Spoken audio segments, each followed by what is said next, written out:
You're just a salary. You don't deserve that extra cash. My mother chuckled at the secret celebration they planned without me knowing. Then I warned I'd lock every bank account, I declared, as I halted the festivities and slammed the proof on the table. My mother grinned like she'd earned a prize. Surprise! She bellowed, arms flung wide, then lowered her voice, still loud enough for those by the appetizer platter to catch. We spent your bonus on something joyful for the family. She giggled as if she'd delivered a clever punchline. I stood frozen at the doorway, unable to speak. I'd never mentioned the bonus to them. I'd only said I got a pay bump, noted it was a solid quarter, but never shared the amount or the check. Understood, I said. That was it. No one noticed my tone was hollow. They were too caught up twirling in bright outfits. Claire was radiant in a delicate white gown, like royalty. My sister, the same one who never paid me back for last year's rent, the same one who labeled me heartless at Christmas for not tearing up during her forced holiday film. That evening, after the last guest snatched their party favor and the decorations began to sag, I opened my laptop. I didn't yell or collapse. I methodically froze all joint accounts, stopped 14 transactions, and silently withdrew the entire $11,400 bonus from the family savings account I'd naively co-opened last year. My name was on it too, so legally it wasn't theft, just correcting an error. I wasn't aiming to wound anyone. I only wanted to safeguard my calm, not from rage, but because my vision was now clear. The next morning, the house felt altered. Not just the piled-up garbage bags by the entrance like shattered vows. There was a note on my old bedroom door, a post-it in my mother's script. Please don't overreact. We did this for Claire. She's family and needed it. I left the note untouched, grabbed my laptop, sat on the spare bed, and opened a file I swore I'd never access. It was labeled proof, because if they wanted to argue about family happiness, they'd learn its true price. I went silent for 5 days after that quiet family meal. No texts, no calls, just stillness, and me building a spreadsheet tracking every cent I'd given them since 2021. Rent, $7,200. Hospital bills, $2,950. Claire's urgent car repair, $2,300. Groceries, $145 monthly. Streaming services on my card, even my mother's wine subscription still running. I was essentially a walking bank with Wi-Fi. On the 6th day, Claire called. I didn't pick up. Then my mother left a voicemail. Darling, we know you're hurt, but this is extreme. It was just a dinner. Claire's having a baby. She needs support now. We thought you'd be thrilled. I listened to the message 5 times. Not once did she say sorry. Not once did she show gratitude. I chose to visit them, not out of longing, but because I needed clarity. When I pulled into their driveway, I spotted Claire's shiny new SUV out front, the same vehicle she claimed she couldn't afford 2 months ago. I recognized the dealer's logo. I'd driven her there. I co-signed for it. She said it was for job searches, but she wasn't looking for work. She was throwing influencer events with fancy desserts and costly decor. I'd seen the posts. I'd seen the captions. I walked in without knocking. Hey, Claire shouted, lounging at the table with packages from Little Sprouts scattered around. Look who decided to show up. My father glanced up from the kitchen island. Don't be so theatrical. Your sister's pregnant, you know, I said. So that justifies spending my bonus on a fake celebration for 80 guests? He gave a quick chuckle. It's called supporting your family. You should try it. I stared at him. I gave you $11,400 and now I'm supposed to get a medal? He snapped back. My mother cut in. We thought it would spread joy to everyone. Happiness brings blessings. Happiness also brings bank fees, I replied. Then Claire rose, flashing a syrupy smile like a soap opera antagonist. You always make it about you. Just admit it. You can't stand seeing people happy. That was the moment I realized I'd stop hoping they'd ever change. I walked out. That night, I finally checked an old external drive I'd meant to review for months. It was a backup from before I left home. I didn't know what was stored on it. Turns out Claire had used it to back up her laptop and never wiped it. I found everything. Altered screenshots of our private chats that painted me as hostile. Audio clips of me, stitched together to sound like I was making threats. A folder named Insurance Plans with fake invoices and notes listing me as a witness, and another called Payouts, with a photo of a whiteboard that read, if we claim it was a gift, it's legally okay. I printed it all and created a new folder called Family Records. The next morning, I got a text from my father. Then Claire messaged, you've been snooping through old data. Drop it. Don't do something you'll regret. I replied, too late. You should have thought twice before the appetizer display. Then things escalated. I checked my credit report. There were 3 recent inquiries from local banks. My mother had tried to open a credit card in my name. She'd used my social security number. I recognized her handwriting on the scanned application. She'd forged my signature poorly. I called them out in the family group chat. I attached screenshots, timestamps, and file paths. "You have 48 hours to explain," I wrote. Then I sent it. My aunt left the chat. Claire responded, "This is harassment." My father sent a thumbs up emoji. My mother said, "You're destroying this family." 47 hours later, my bank called. A $5,200 transfer had been stopped. The funds were headed to something called the Carter Family Fund. I'd never heard of it. The bank asked if I knew someone named E. Carter. "Yes," I said. "That's my sister." "No, I didn't authorize the transfer." "Yes, I wanted to file a fraud claim." 10 minutes after that call, I got an email from Claire. The subject read, "This isn't what Mom intended. No body, no signature, nothing else." I didn't respond. By Friday, things were unraveling. Family friends started reaching out. My uncle called. A cousin I hadn't spoken to since 2014 texted. Someone even messaged me on LinkedIn saying, "Hope you're okay.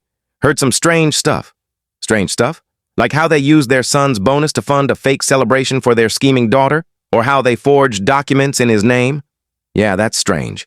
But I wasn't done. That weekend, I met with a family lawyer. I brought a binder packed with evidence, each document labeled and organized. Financial transactions, digital records, emotional coercion. I showed her everything. The backup, the fake forms, the doctored texts. She said one word, leverage. Then she asked the critical question, "What do you want?" I grinned. I wanted a conclusion that would echo. Friday morning, my father texted. No greeting, no emojis, just let's talk. Man to man. Shed, 7 p.m.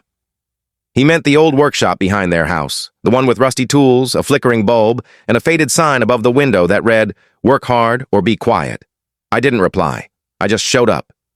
He was already there, perched on a metal stool, holding a beer with a cigarette tucked behind his ear. He smiled like we were about to catch a game. "So," he said, "you here to end the chaos?" "No," I replied. "I came to see if you still have the guts to look me in the eye." He laughed and took a swig. "Come on, don't start. Look, Claire's pregnant. You want her having a baby while the family's in pieces?" I stayed silent. He took my quiet as a green light to keep going. "You and me? We're men. We don't run to courts or banks. We handle things privately.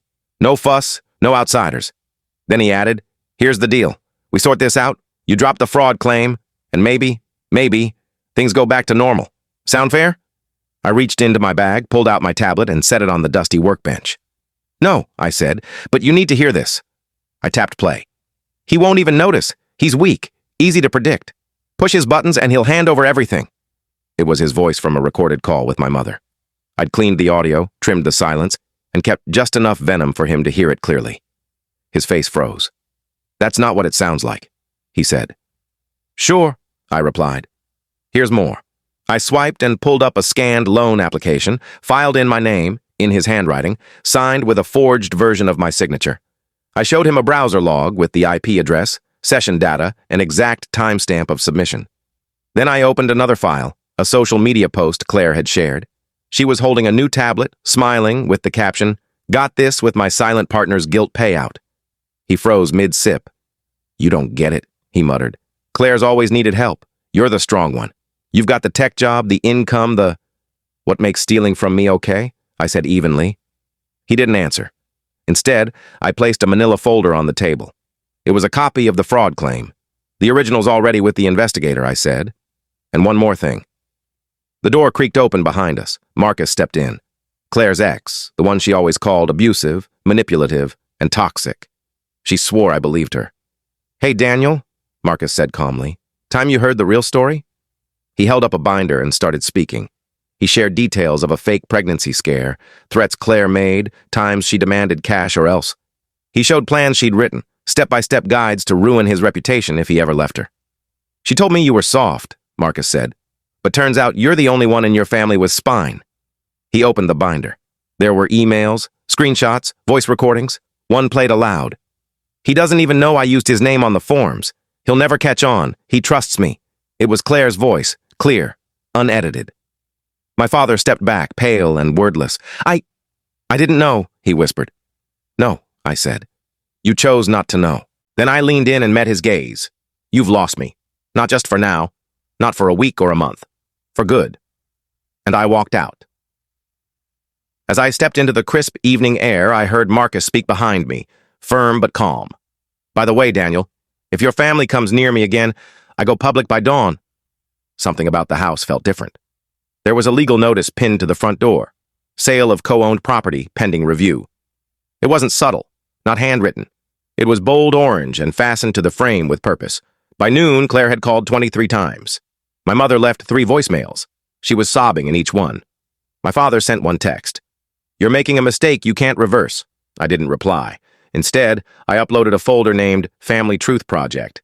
No drama, no captions, just evidence. Inside were PDFs, screenshots, audio files, the forged loan forms in my name, clips of Claire boasting about manipulating me, photos from the $11,400 celebration they threw with my bonus, a timeline of every lie, transaction, and public betrayal.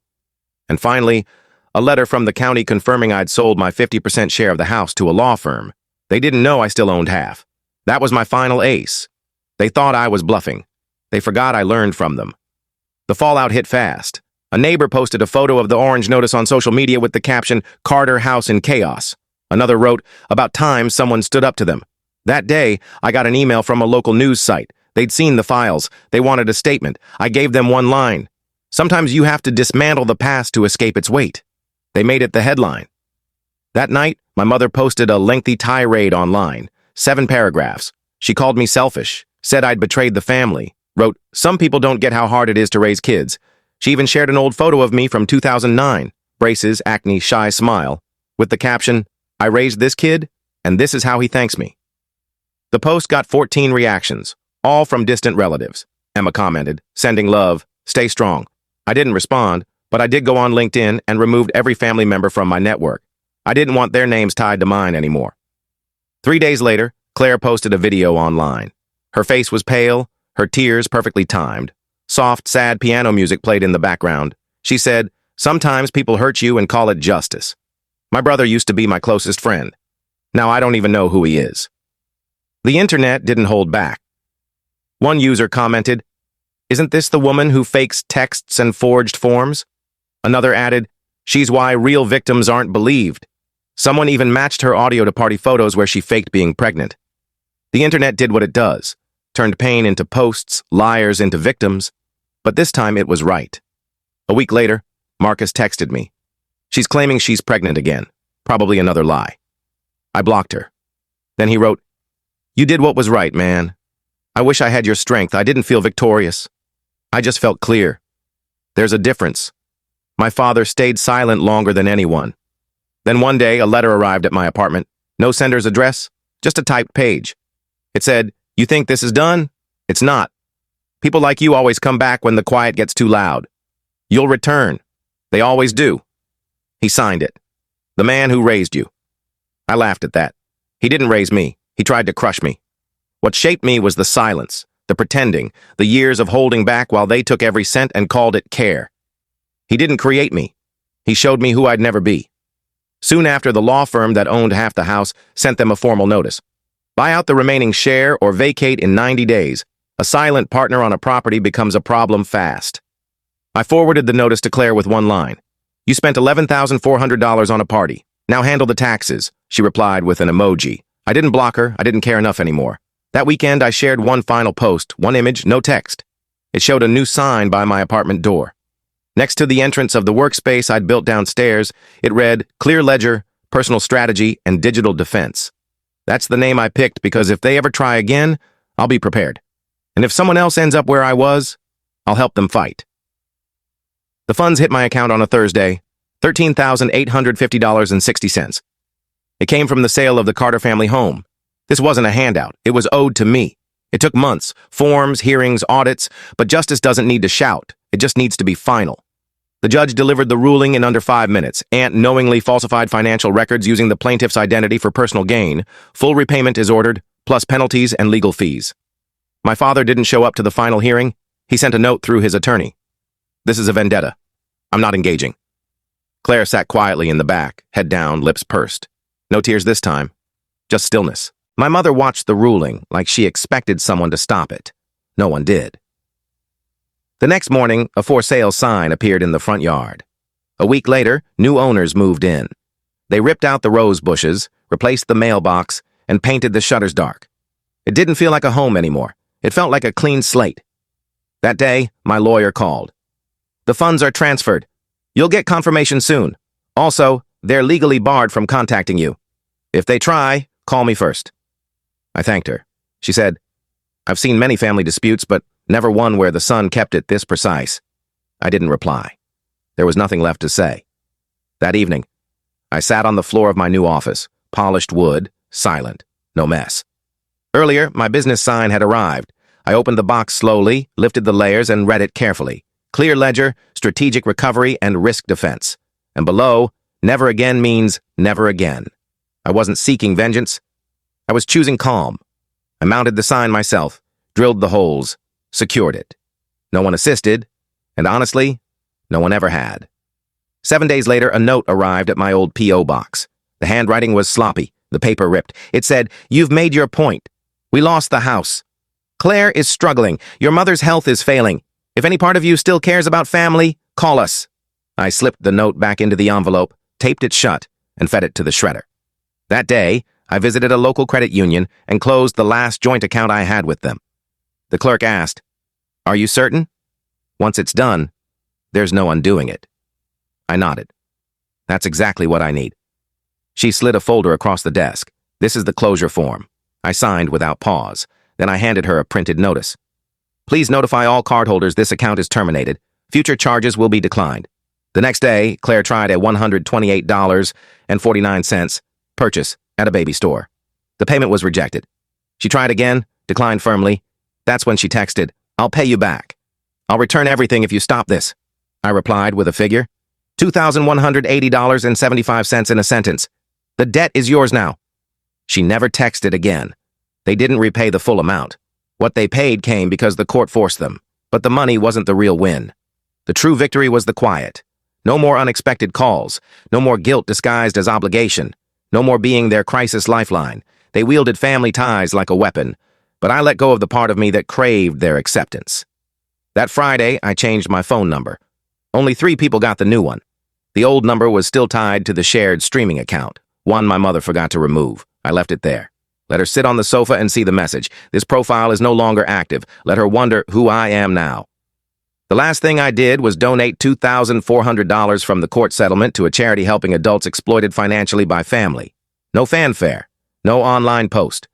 I clicked submit and moved forward. That evening, I stood on my balcony with a mug of black coffee. For the first time in years, everything was still. I wasn't plotting a strategy, not a budget, not a reply, not an excuse. Just air. Some stories end with family embraces. Mine ended with clarity. I'm not to blame for being used, but staying would have been my choice. They said I betrayed them. I saw it as freedom. They said I started a war. I saw it as closure. They thought I'd come crawling back. I didn't. I took the settlement. I changed the locks. And I never looked back. So, what are your thoughts on this story? Do you agree with what happened, or do you see it differently? Let us know your opinion in the comments. We'd love to hear from you. And if you enjoyed the video, make sure to give it a like, subscribe to the channel, and hit the bell icon so you don't miss any of our upcoming stories. See you in the next one.